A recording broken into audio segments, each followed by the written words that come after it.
Since his inauguration, President Trump has taken 145 executive actions, and many of them, as we've reported here on the Daily Report, have involved immigration, the shrinking of government, but some have also targeted law firms. The president has attacked those in the legal community who, in his opinion, engage in, quote, frivolous, unreasonable, and vexatious litigation against the United States. In an executive memo issued late Friday night, for example, President Trump authorized the Justice and Homeland Security departments to seek sanctions against any law firms or lawyers performing abuses of the legal system. He's also targeted several high-profile firms over the last few weeks. 3 of them, each with hundreds of employees, have ties with people who have worked on cases against President Trump, represent high-profile Democrats, or employ former Democratic White House officials. Perkins Coie LLP, for example, represents former Secretary of State Hillary Clinton and billionaire Democratic donor George Soros. In Trump's executive orders, he demands that security clearances be suspended for all 3 of these firms and that their federal contracts be suspended. For Perkins Coie LLP and another firm, Paul Weiss, their employees also faced severe restrictions on entering government buildings. The responses from law firms targeted by Trump have ranged from striking a deal to fighting their own battle in court. Perkins Coie LLP sued over the executive order issued against them, and a federal judge partially blocked the order from going into effect. Trump rescinded the executive order issued against Paul Weiss after the firm agreed to look at its hiring practices and commit $40 million in pro bono legal services to support specific White House initiatives.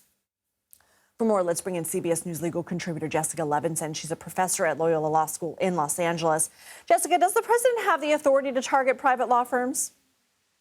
Well, it depends on how, and I hate to give that answer, but that's why you see Perkins Coie, for instance, suing and getting that partial block on the executive directive that was directed at them, where the argument is they're being unfairly targeted, and that the president cannot single-handedly say, I'm revoking your ability essentially to do business. I'm revoking your ability to go into certain federal government buildings, to have certain clearances that allow you to work with certain clients.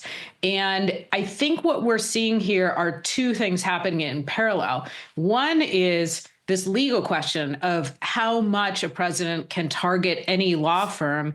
And let's be clear, none of these law firms have faced sanctions from, for instance, a state bar or a federal judge for their actions. And then separately, how much these law firms really want to fight the administration and how much they want to try to, in the case of Paul Weiss, maybe really make more of a deal than go to federal court and say, we're fighting this. President Trump was asked about his actions against these law firms Monday. Here's some of what he said. I just think that the law firms have to behave themselves.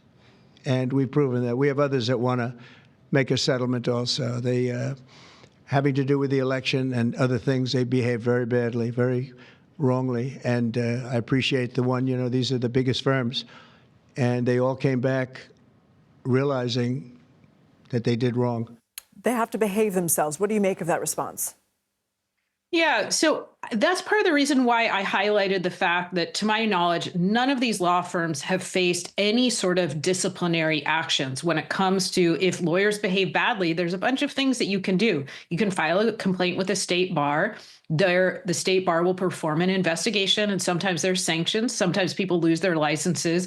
We actually talked about this in the wake of the 2020 election when some of the Trump administration attorneys, the Trump campaign attorneys were actually brought before state bars. In addition, when it comes to frivolous lawsuits, the opposing side can point out to the judge, or the judge can point out for him or herself that there are frivolous findings, that there is, frivolous filings, that there is a vexatious litigant. None of that has happened in this case. So I think it's fair to ask whether behave well really translates into take cases and causes that are consistent with my worldview. And of course, that brings up some questions about the president of the United States using his abilities and powers to chill private actors and private law firms that might bring cases against his administration. What kind of effect could this have on the legal community?